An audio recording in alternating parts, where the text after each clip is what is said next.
কারো বাড়ির ছাদ বরাবর, আবার কারো বাড়ি সম্পূর্ণ জলমগ্ন। টানা কয়েকদিনের বৃষ্টিতে একেবারে ফুলে ফেঁপে উঠেছে মালদার মহানন্দা। প্রায় বিপদ সীমার ওপরে বইছে মহানন্দা। আর এই অবস্থায় ইংরেজবাজার পৌরসভার ৮, ৯, ১২, ১৩ নম্বর ওয়ার্ডের প্রায় ২ শতাধিক বাড়ি এই মুহূর্তে জলমগ্ন। সেই সঙ্গে বেশ কিছু এলাকায় জলমগ্ন হওয়ার আশঙ্কাও রয়ে গেছে। ইংরেজবাজার পুরাতন মালদা পৌরসভার মাঝ বরাবর বয়ে গেছে মহানন্দা। আর এই মহানন্দায় দুই পাড়ে বসবাস করে প্রায় ৫০০ থেকে ৬০০ পরিবার। তার মধ্যে ইতিমধ্যেই ইংরেজবাজার পৌরসভার প্রায় ৪টি ওয়ার্ড ২ শতাধিক বাড়ি জলমগ্ন হয়ে পড়েছে। প্রতি বছরই তাদের মহানন্দার জলে প্লাবিত হতে হয়। রাজ্য সরকারের উদ্যোগে এই সমস্ত বন্যা দুর্গতদের জন্য ফ্ল্যাট সেন্টার ব্যবস্থা করা হয়েছে এবং এটা পর্যাপ্ত নয় বলে অভিযোগ উঠছে। সেই সঙ্গে বন্যা দুর্গতদের জন্য কোনো রকম সরকারি সুযোগ সুবিধাও ব্যবস্থা করা হয়নি। এখনও তার ফলেই ভুগছে বন্যা দুর্গতরা।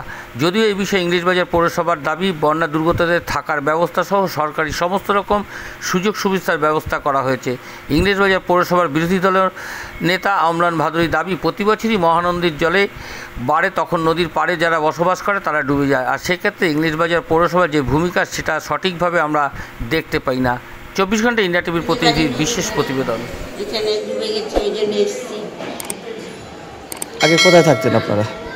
নদীর ধারেই বরাবর থাকি। তার আগে ডুবে গেলে আমরা মাঠেই থাকতাম, এখানে নিজের ঘর উঠিয়ে নিয়ে এনে থাকতাম। তখন বললো কি যে আমরা ফ্ল্যাট করে দেবো, ওই জন্য আমরা ছেড়ে দিলাম। এখন ফ্ল্যাট করে দিয়েছি। কতজন আছে এখানে মোটামুটি? ওই তো ৬০ জনের মতো আছে। আর নদীর ধারে কতজন বাস করে? অনেক অনেক, অত বলাই যাবে না। কি কি সুযোগ সুবিধা পাচ্ছেন? সুবিধায় কেউ ঘর তো দিচ্ছে, সুবিধা পাচ্ছি। নদীর জল বাড়ছে, ঠাই জায়গা হলে ভালো হতো। নামা ওঠা করতে দিন দিন বয়স হচ্ছে আমাদের। বলছি, কি নাম আপনার? আমার নাম নদীর ধারে ছিল, জল ঢুকে গেছে, জল পেয়ে গেছে, ঘরে জল ঢুকে গেছে, ওই জন্য আমাদেরকে এখানে জায়গা দিয়েছে। আগে কোথায় থাকতেন? আগে নদীর ধারে থাকতাম। না, বর্ষা হলে? বর্ষা হলেও মানে নদীর ধার থেকে মাঠে আসতাম, মাঠে জায়গা ছিল, সে মাঠটা বাদ দিয়ে এখন এটা দিয়েছে। কি কি সুবিধা দিচ্ছে সরকার পক্ষ থেকে? এই যে থাকার জায়গাটা দিয়েছে, এটাই অনেক। কি চাইছেন আপনারা? আমরা স্থায়ী একটা জায়গা চাইছি, যে যারা বয়স্ক মানুষরা আছে তাদের একটু যেন সুবিধা হয়। কোথায় বাড়ি আপনার? আমাদের তো এখানে নদীর ধারেই বাড়ি। আপনার নাম? আমার নাম রিঙ্কু দাস। আমরা এই ৮ নম্বর ওয়ার্ডে থাকি। আমাদের নদীর ধারে আমাদের বাড়ি, সবারই টিনের বাড়ি। এবার সবাই ডুবে গেছে, তার জন্য আমরা এই উপরে এসেছি ফ্ল্যাট সেন্টারে। এটা আমাদের মিউনিসিপ্যালিটি ওয়ার্ড থেকে করে দিয়েছে চেয়ারম্যান কৃষ্ণময় চৌধুরী। কতটা পরিবার থাকে ওখানে? এখানে ৬০টা পরিবার এখন এসছে, এখনও আরও ৩০০ ৩৫০ পরিবার আছে। নদীর জল বাড়ছে? নদীর জল খুব হারে বাড়ছে। আমরা সবাইকে বলা হয়েছে যারা যারা ডুবে যাবে তারা আমাদের এখানে এসে স্থায়ী জায়গা আছে, তারা ব্যবহার করতে পারবে, এটা বলা হয়েছে। আপনার নাম? আমার নাম রিন্টু রায়। কি বলেন, কেন এসেছেন এখানে? ডুবে গেছি তাই এসেছি। জল বাড়ছে তো, ৪-৫ দিন হয়েছে আমাদের। আগে কোথায় থাকতেন বর্ষার সময়? নদীর না, যখন বর্ষা হতো? বর্ষা হয় তখন মাঠে আসি, তখন ফাঁকা ছিল।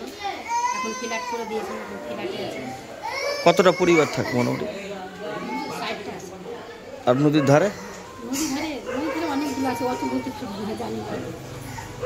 কি সমস্যা, মানে কি ৫০-এর মতন আছে নদীর ধারে। কোনো সুযোগ সুবিধা পাচ্ছেন? হ্যাঁ, যে ঘরটা থাকার জন্য পাচ্ছি। কি চাইছেন আপনারা? আমরা কি চাইবো, আমরা একটু চাই কোথায় আসলে ভালো জায়গা পাই। কি নাম আপনার? কয়েকটা জায়গায় ডুবেছে, যেমন ২১ নম্বর ওয়ার্ড, ১৩ নম্বর ওয়ার্ড, ১২ নম্বর ওয়ার্ড, ৯ নম্বর ওয়ার্ড, ৮ নম্বর ওয়ার্ড। এখানের যে বস্তি এরিয়া আছে সেখানে জল বাড়তে আরম্ভ করেছে এবং কয়েকদিনের মধ্যে এই বস্তির অনেকটা অংশ ডুবে যাবে। কিন্তু পৌরসভার কোনো ভূমিকা আমরা দেখতে পাচ্ছি না। না ত্রিপাল, না রিলিফ, কিছু ব্যবস্থাও করা হচ্ছে না। একটা ফ্লাড সেন্টার আছে, কিন্তু সেটার কি কার্যকারিতা আমরা কিন্তু বুঝতে পারছি না।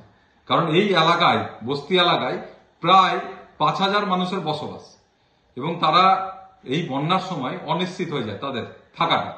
এর একটা সুস্থ ব্যবস্থা করা দরকার আছে। কেবলমাত্র একটা ফ্ল্যাট সেন্টার করে এটার সমাধান করা সম্ভব না। মহানন্দায় প্রায়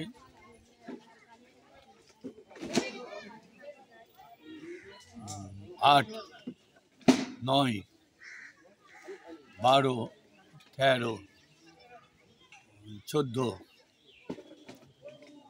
এই ধরনের ওয়ার্ডগুলো প্রায় একটা অংশ ডুবে যায়। এবছরও আমরা করছি। গত কয়েক বছর আগে মাননীয় মুখ্যমন্ত্রী প্রায় 1.5 কোটি টাকা উনি দিয়েছিলেন, এবং দেখবেন আপনি বিবেকানন্দ স্কুলের পাশে একটা ফ্লাড সেন্টার হয়েছে, ওখানে অনেকে আছে। বিভিন্ন জায়গায় আমরা তাদের সেন্টার বানিয়ে দিয়েছি, সেখানে থাকছে। এবং পরবর্তীকালে আমরা তার ড্রাই ফুড আর যা দেওয়ার আপনারা দেখছেন 24 ঘন্টা ইন্ডিয়া টিভি, সর্বদা সবার পাশে সবার মাঝে। আজ এ পর্যন্ত।